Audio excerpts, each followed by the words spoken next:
Tyler Johnson getting the call. Pass inside to Green. Green, tough turnaround shot. Won't go. It's also sometimes, Jeff, this could be a fun night. Some of these guys are going to play bigger minutes than they normally do, get a real chance to have the ball in their hands, more shots. It's always interesting to see if one of these role players can step forward and have one of those special nights. Well, you see him every year. Great team. So Brooklyn hopes it's tonight. What they'll also find, though, Mike, is how hard it is to beat James Harden or Kyrie Irving or Kevin Durant and consistently score against the best defenses in the league as Donovan. Last night, it played well. He had tied his career high with 17 assists, but he was a question mark last night and obviously out of the lineup tonight. Joe Harris, his shot won't go. Royce O'Neal the other way. And we haven't even mentioned Blake Griffin not playing tonight. Game we expected to have multiple All-Stars on each team has turned a little bit. Tyler Johnson was giving Steve Nash some nice minutes. Shot won't go. Rebound. Put back. Bruce Brown. Bounding the smallest 5-man in the league. Well, not only the Nets undermanned, but they're playing so far this season been the toughest place to win on the road. The Jazz lost their first 2 road games, or first 2 home games this season. They've won their last 16, a 16-game home winning streak. Conley flips it out. And a 24-second violation. Coach, absolutely one of the candidates for Coach of the Year. Might even be the front runner. He has done an amazing job with this team. And there's the steal. Conley gets inside and able to score. Jeff, what is it about Utah that impresses you the most in terms of just the overall picture about what they bring every night? Well, to me, as Brown gets another offer, they're a top 5 offense, a top 5 defense, and I love that ever since the bubble, they've really exploited how to get more and better three-point shots. Right now, it would be an NBA record, although three-point records seem to be set every single week by either teams or franchise records or for the league. Mitchell on the drive, gets inside, and an easy bucket for Mitchell. 5-out offense. If you allow the guy to get to the outside, you don't want to help off the corner, so there's very little help at the rim with this smaller Brooklyn team. Harris misses. Mitchell goes inside. Their career, last 5 games, he has really struggled. 3 of 25 from 3. And pressing a little bit, sometimes hitting a couple of free throws will help you get going. He goes 1 of 2 from the line.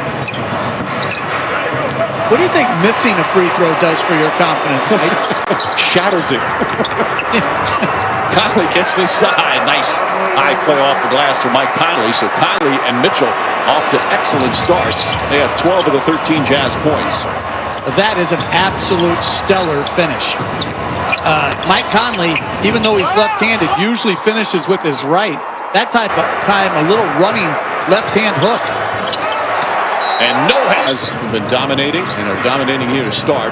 Just the worst possible start for Brooklyn. They'll need to shoot a high percentage, and they're off to a 2-11 start from the field.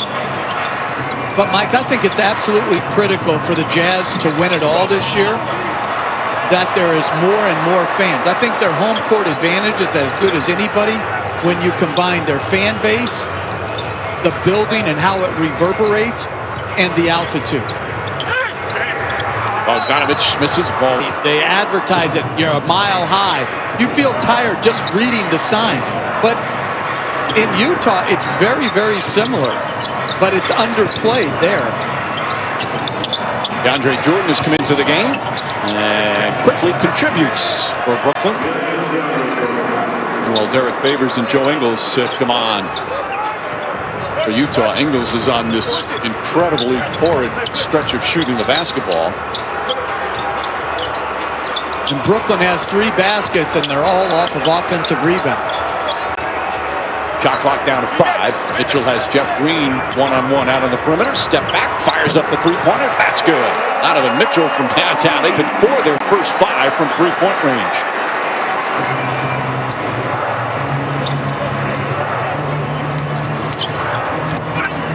Luavo Cabarro drives. Can't finish, but Andre Jordan contributing right away.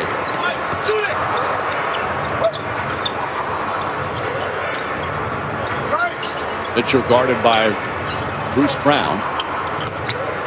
Using the screen, elbow jump shot. We saw an enormous comeback in the first game, although it fell short. The Celtics had a chance to win it at the buzzer after trailing by 25 in the today's NBA.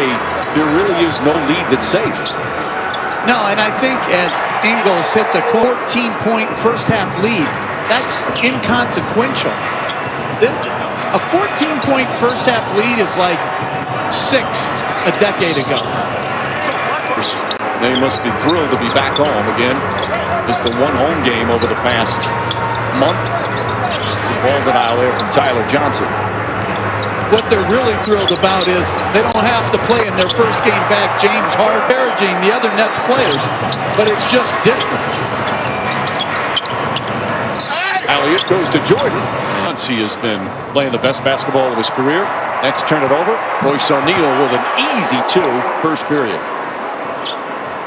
But you know where Donovan Mitchell has made his most growth? It's not as a scorer.